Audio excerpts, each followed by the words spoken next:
Hello guys, this is Dan again with Daniel's 30-foot Dory build boat. I found a place for the camera. It's the best I can do to get an angle shot so I can kind of show you what I'm doing. A little real tight for space down here.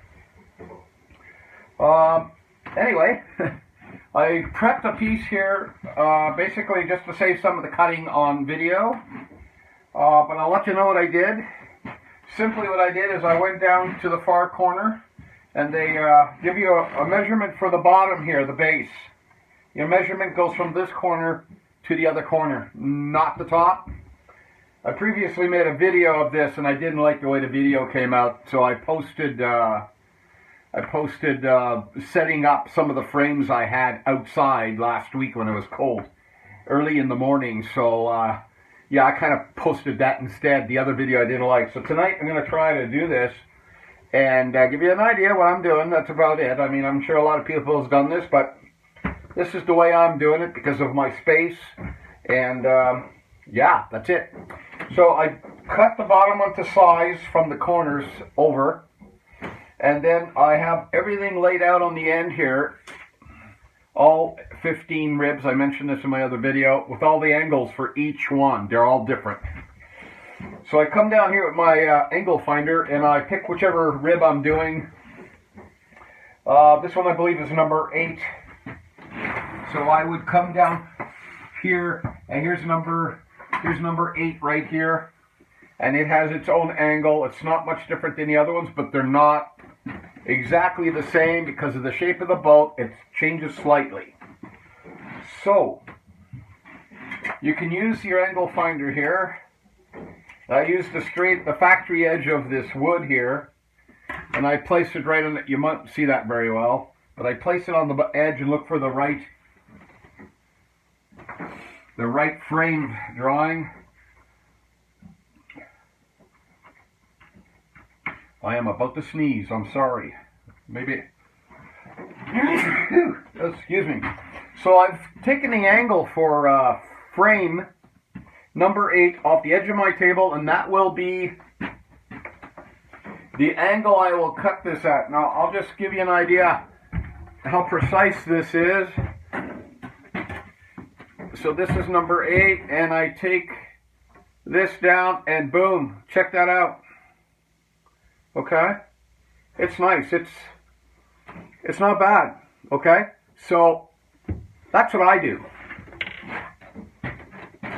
It takes a little bit of the work out of trying to figure out each one. If you just trace them all out, in this case on the end of my table, and I just keep on picking them off as I go, and there's your angle.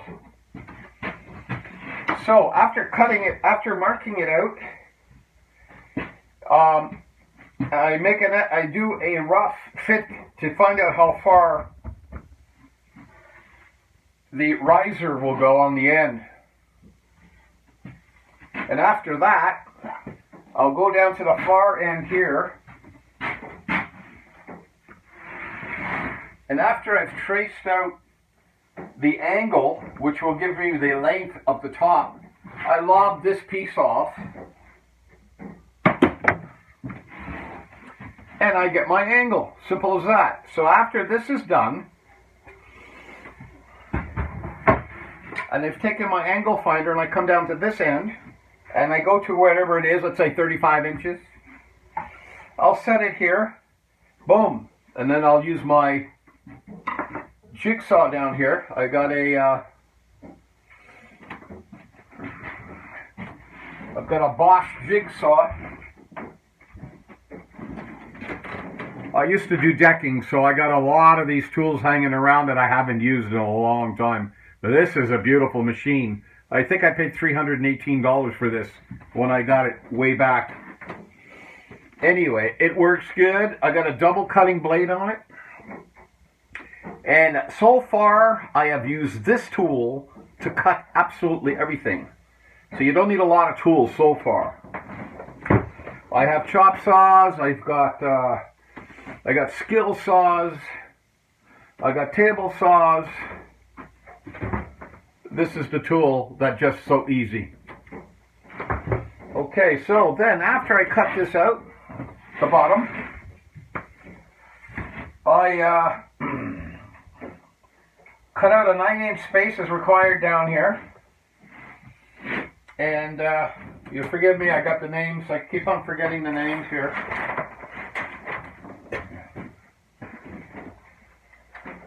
I'm still here.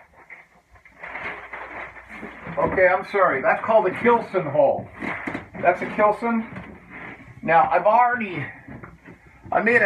took a piece of 2x4, and basically I hold it on the side, and I just trace it out, and that gives me 1.5 inches in, and I go 9 inches wide, which is what I guess they required on this one, and then I cut it out, and then I size it with another piece of material.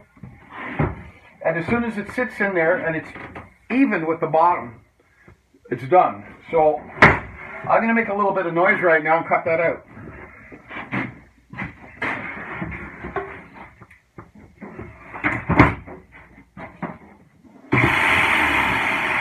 What's going on here? Where is that?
Yeah, there you go.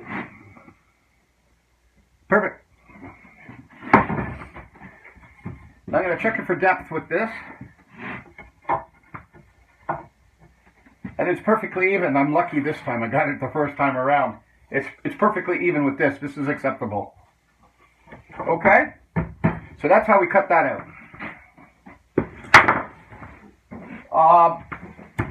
I got to say that when I first started this, it took me a little while to get adjusted how to measure and how to properly hold my material in place, which was the biggest problem I had, in order to get the right lengths at the top that they require to make the proper shape for that frame.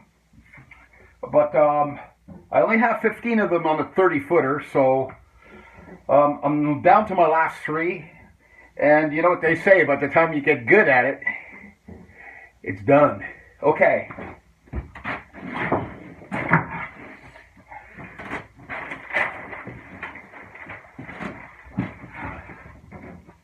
I like kind of cleaning up between each one. I'm not crazy fussy. I also intend to keep all that dust. And I'm saving it in this jar here, because they say to save it so you can use it in your epoxy when you're thickening it up to fill in gaps. There you go. The dogs let me have their cookie jar, and I'm putting it to good use. But don't worry, I bought them another one, except it's full of dog bones, right?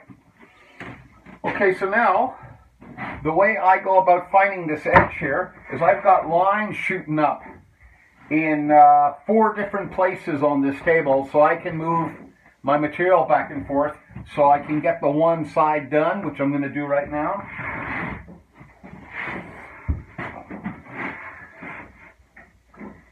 Now, as I'm lining this up, and I'm sorry about the picture there, like I said, it's the best I can do right now, but I think you get the meat and potatoes of it here, right? I'm going to clamp this side down. Again, I'm using the factory edge, so everything's straight. It works out really good for me. Okay. There we go. Now, I am going to make a little room. Okay, so I'm going to get this out of here. I'll pick all this up later when I'm finished. Like this. Now what I'm doing here, the frame riser, I'm doing the right side first. So I like to clear it out a bit because, like I said, they're all different sizes. I've ran into a few occasions where I get everything set up and then I go to fit my piece in and I ain't got enough room on the side. So this way you're getting ready for it. Okay, so I'm just gonna measure. I gotta measure the height. And then I gotta measure the width to find out where my riser for my frame is going to end up to give you the right angle. And which one am I doing here? I'm doing number, I believe it's number 8. I moved all my papers around here to show you. 8. Yep, I'm doing number 8.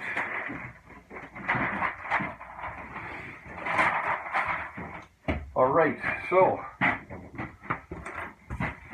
they're going to give me a measurement, and I'm going to find it. Yardstick is really handy. I used to have a T-bar, one of these with a bar, a T-bar for drywall. You get a good long one, 48 to 72 inches, and it works really good. It's worth the investment. Even if you're only making one boat, you might use it for something else. You might use it for drywall. You might even build another boat. At least you got the tool. Okay, so number 8. We're gonna go 29 minutes. We are gonna go.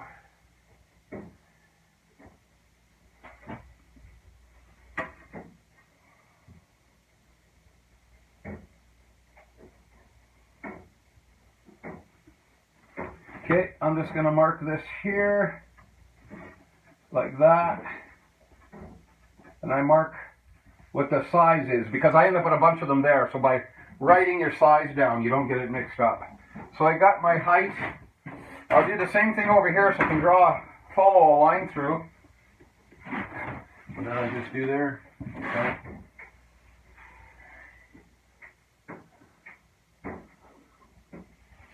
And that would be the other line.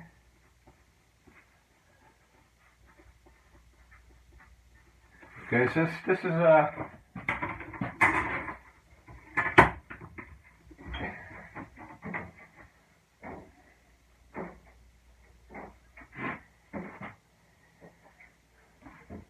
this one's close. This is just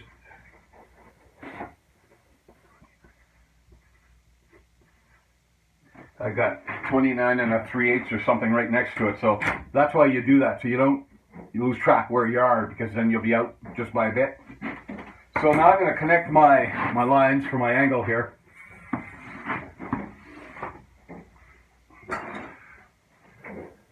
Now I know, sorry about my back. So I'm going to put a line here. I know I'm going to have to shoot up somewhere in here. So I just draw a real quick light line there. So I'm across. I got my up and I got my across. So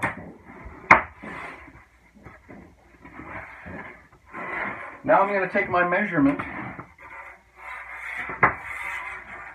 from the center line, and I'm going to come across here and find out at what point my riser is going to meet.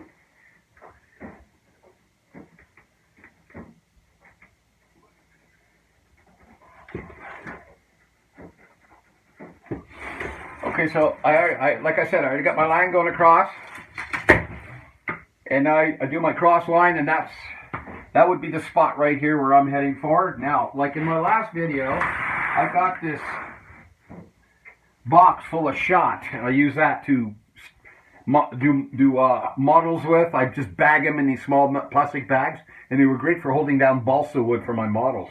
Well, today I get to use it to, this is where I'm going to run my stringer up, and it's heavy enough so I can line my stringer up, and it's not going to go all over the place. It works really good. All right, so I have to figure out now how long my piece of wood has to be, and I'll see if I can use this one. No. I'm going to see if I can use this one. Yes, I'm going to use this one. Okay, so I'm going to line up. Now, if you got your measurements right, I put my box right at the corner here, so my riser for my frame is going to meet the corner of that box. I can be a little higher, but don't go be lower, because if you're lower, then you're short. Because you get one shot at this. So I line up my riser with my bottom frame, and the important part here is, one, the height. Number two, you got to make sure you're even with that bottom corner. Not the top, the bottom corner. Because you're going to use this to trace this out so you can flip it over and you're going to have your right angle. Then you take your trustworthy tool and cut it out.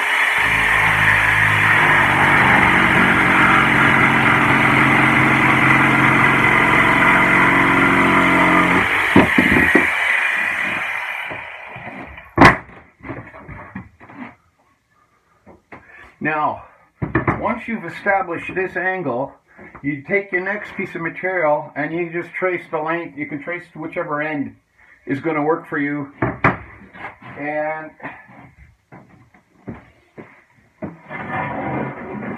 I have a piece of material here that I've already used. I'm going to check the angle on this.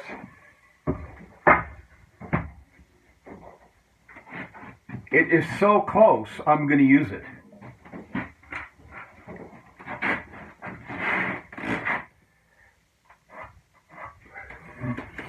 Okay, so I mark this one off. I will cut it out.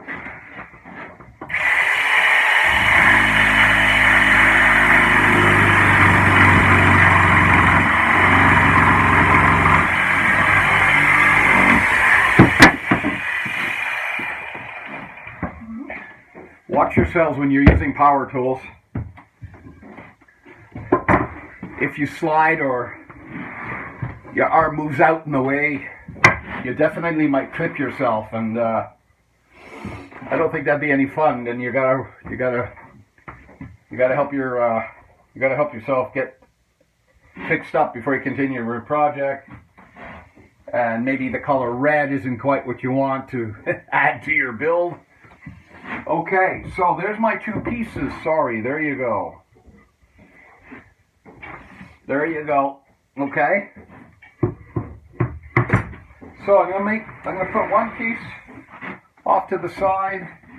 This is to support my riser, which is going to be glued and screwed to my stringer. So here.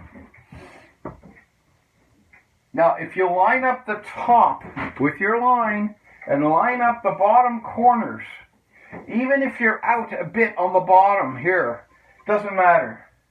You're going to end up with still enough meat here to glue. You'll be putting your two main screws in here, and I always put a third somewhere in the back, because I found if you put two screws in, it still moves. You put the third screw in, it locks it. The third screw will have to come out, because I put it on the outside edge where your 1x3 is going to have to be cut out to fit your 1x3 in there, your shin log and stuff. Okay, so I'm going to continue here.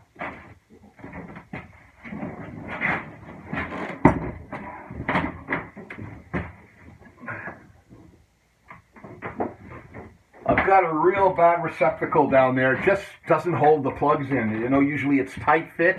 This is really loose. I got to replace it. I've been working with that for a while. Okay, so now if you had two drills, be it electric, battery operated, or this electric drill, which I don't have,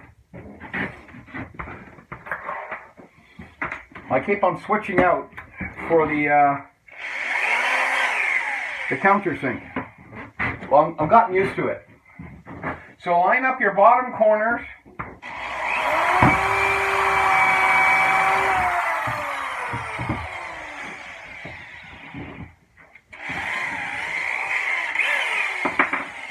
Then I switch to my drive bit again. Now, what I like to do is I like to leave a line here. I should know it by heart by now, but I'm going to draw a line here. That's just going to keep me in perspective where the glue's going to go.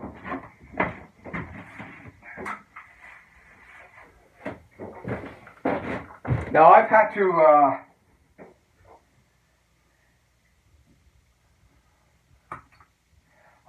to remove number 10 rib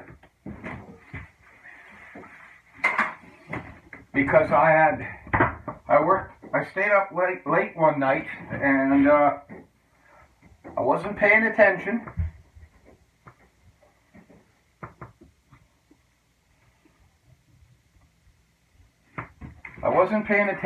And I took the measurements off two different frames, and I put it on the bottom of one frame and I used the sides of another. And to make a long story short, they had to come apart. So the next day I came down and I literally had to use a Chinese pull saw to separate them. The pull saw did a beautiful job, but that glue was not going to let go. It proved that to me. So this construction grade glue really holds. Jess Spira says you can use that glue without screws and it'll still hold. Well, after that I can believe them. So I'm going to go ahead and put the screw in here. Make sure that corner's good. Just put the screw in just far enough that it's really snug. You don't want to drive that screw all the way in. There's no use. And when I use the countersink, the only reason why I'm using this for is because if I have to pull a screw out, the wood doesn't come with it. It comes out clean. You get all that splitting wood effect. Countersink it. It takes a few extra seconds, okay, but I think it's worth it. Now I'm going to go ahead here and I'm going to put in my other two holes.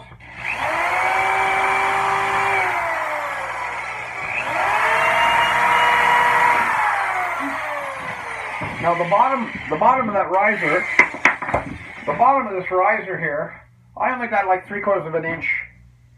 I like to take a 1/8 drill bit and pre-drill the hole so I don't split it. Now it shouldn't split now as it is, because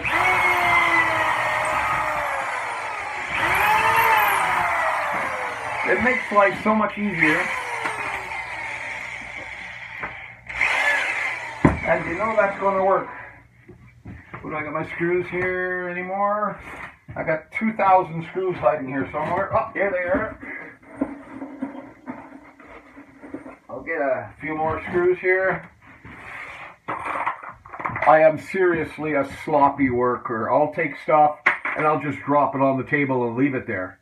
But over the years, I've gotten a little smarter, and I try to keep the area neat, and then I don't run into problems trying to clean up while I'm doing my build, regardless what it is.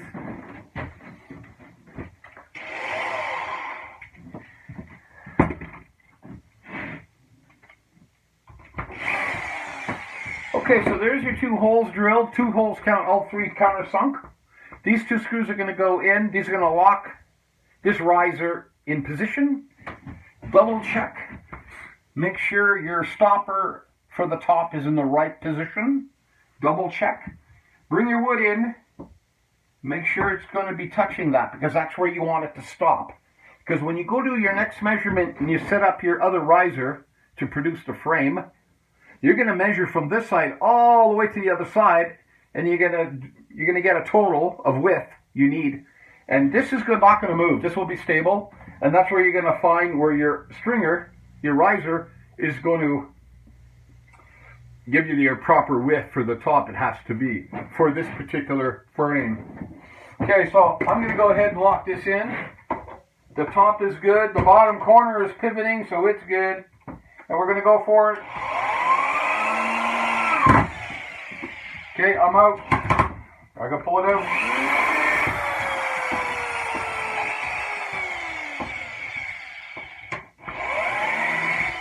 I don't know what happened there, but we've got one more chance to do this right. Sorry.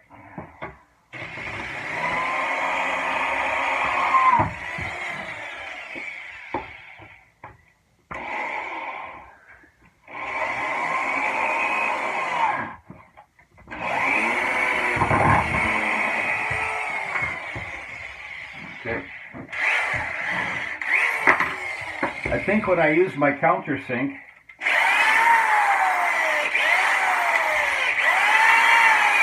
it popped a hole in the bottom, and obviously the screw found that hole and pulled it out of alignment.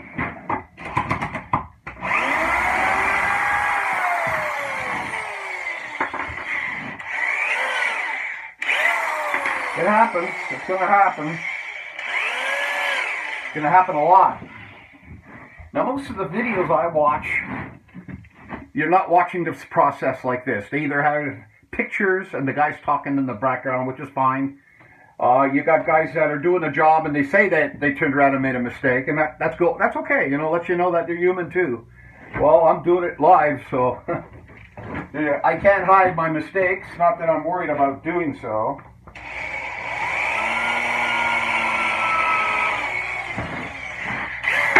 Now, just to make sure it doesn't pull, again, I'm just going to do the one, and then I'll drill the second. I don't know what actually happened. Okay, so it's tight. Okay, fantastic. Yeah, this time it stayed. Okay? So I should have done that the first time, so I don't know. I'm only human. Okay, so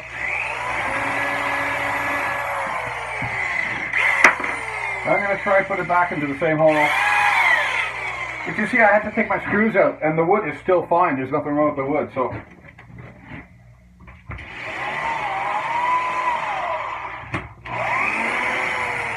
No. So you need three screws to hold it in tight enough. So my other screw is still pulling it out of alignment because it's going into the same hole, which I suspected it would do. So I'm going to drill a new hole here.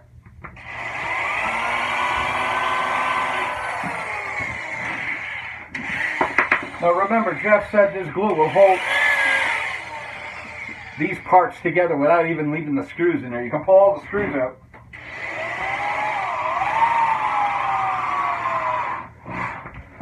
He said you can pull all these screws out after the glue dries, and the wood will break off with the glue before the glue lets go of the wood. And I believe it because I went through that myself. Okay, so I put in 3 screws.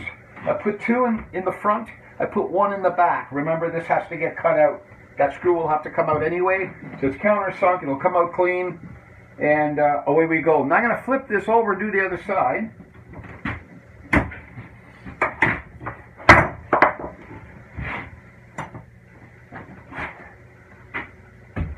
Now, if you have the room, you would just slide this over and move your operation down to the other end. I don't have the room, so what I have to do is flip it. Now, you got to make sure that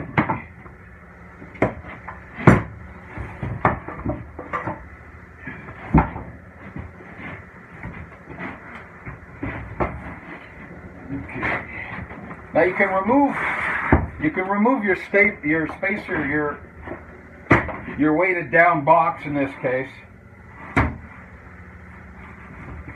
because you remember I told you the other one's stable. I'm going to take the measurement from this far top one all the way across to here. So basically the only thing you have to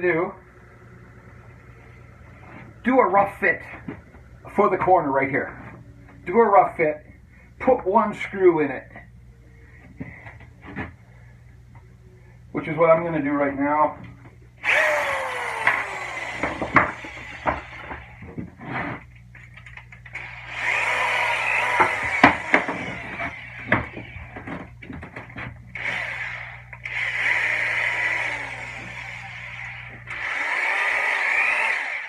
Okay, so here we go, that's good.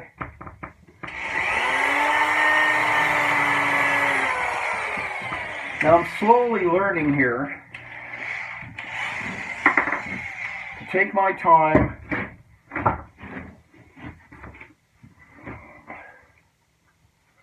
do the one screw deal.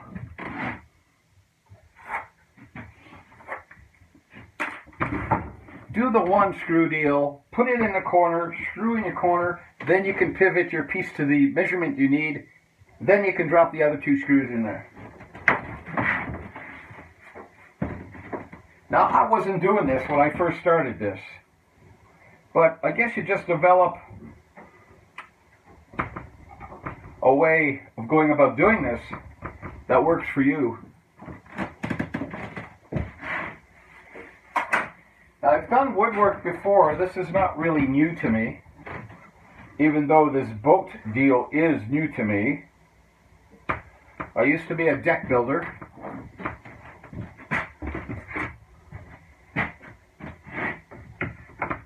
And I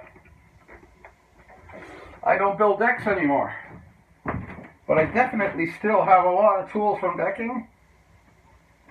Okay, so I'm going to line up the bottom edge. I'm going to line up the back edge for alignment purposes. You'll see it's straight. It's nice and straight. Go ahead, put that screw in the corner. If everything goes right, I shouldn't have to pull the screws out again. Whoops. We need that in there. This is a very old drill. I'm going to guess it's close to 10. Okay, hold it steady.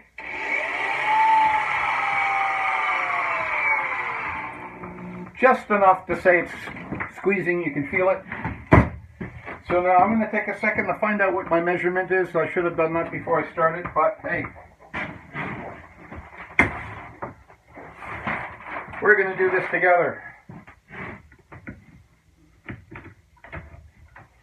Number 8. Okay, just give me a second.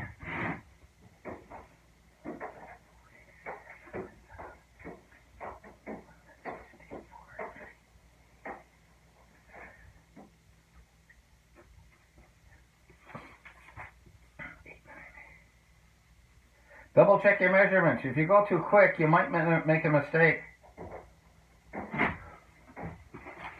And I believe I got that right. Yep. I still remember how to do this. Okay, so I got my measurement I need.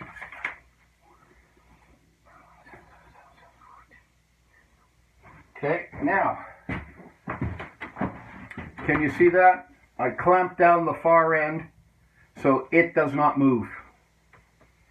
I'm going to make sure when I go to measure it, this end is, but it shouldn't really matter because if you're measuring it across, it's got to end up where you want it.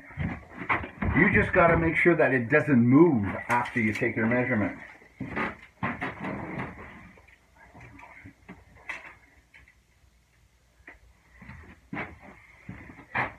90, okay, we're out.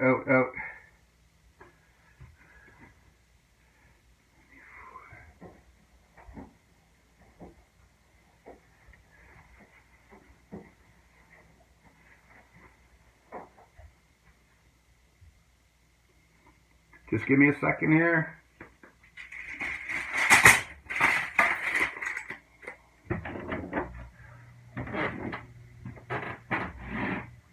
What a difference, eh?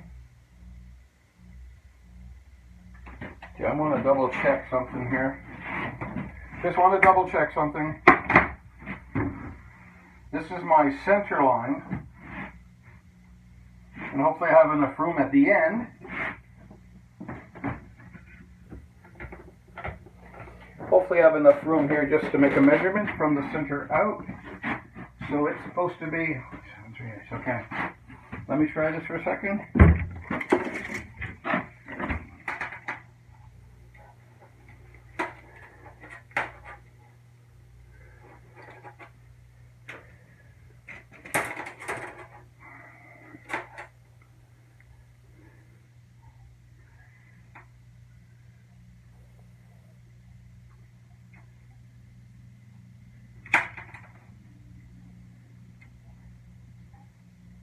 Okay, we got it. Okay.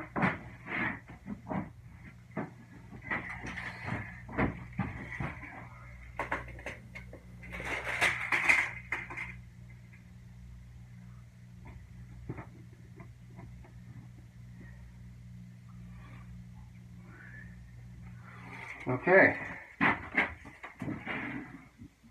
Remember, double check. I'm not afraid to double check. It should be good right where it is.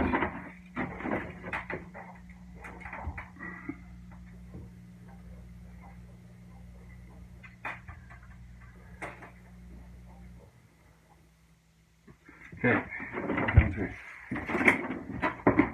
Now the angle changed on me here. I got meat sticking out the bottom. I can just trim that off on both sides. You can see this is, you can't see it. Okay, well it's past here a little. It's past here, so I have to re-angle it.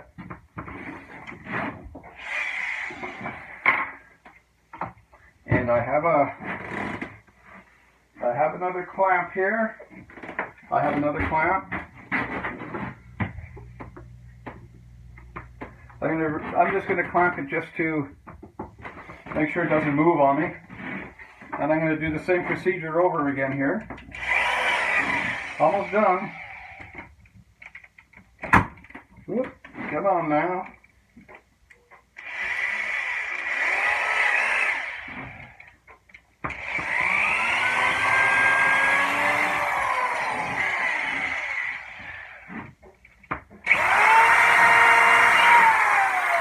I used to buy DeWalt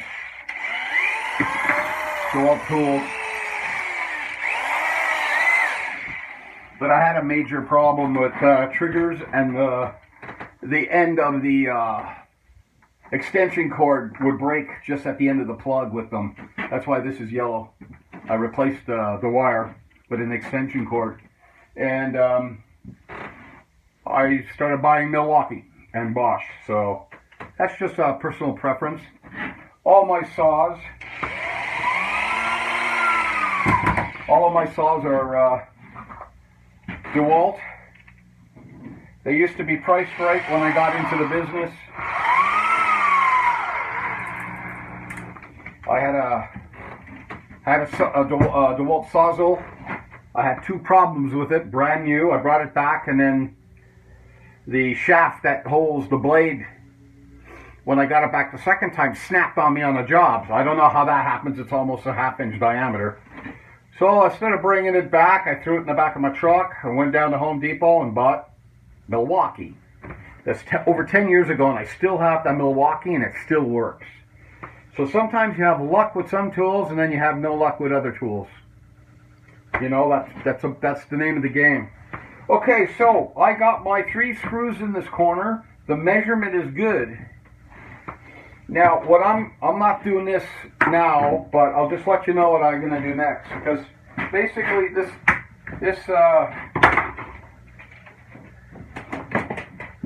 this frame is done. I'm just going to trim that extra meat off here. So there you go.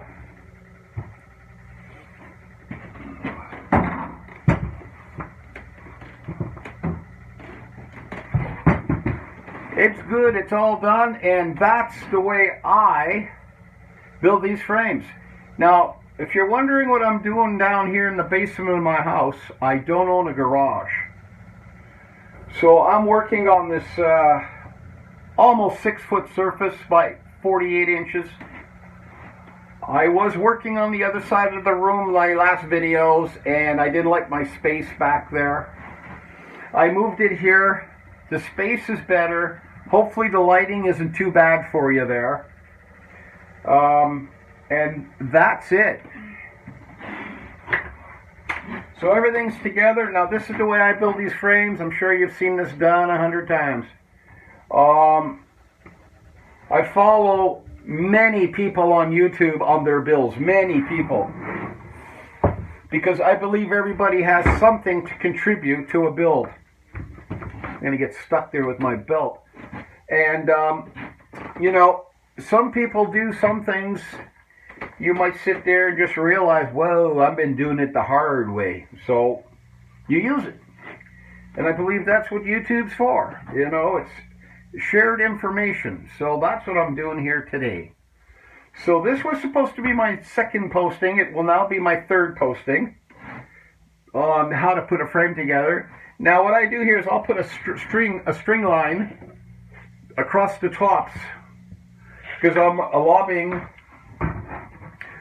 all these off square so they run flat over the gunrail of the boat. Some people leave them on an angle. I just want them flat. I'm a little older.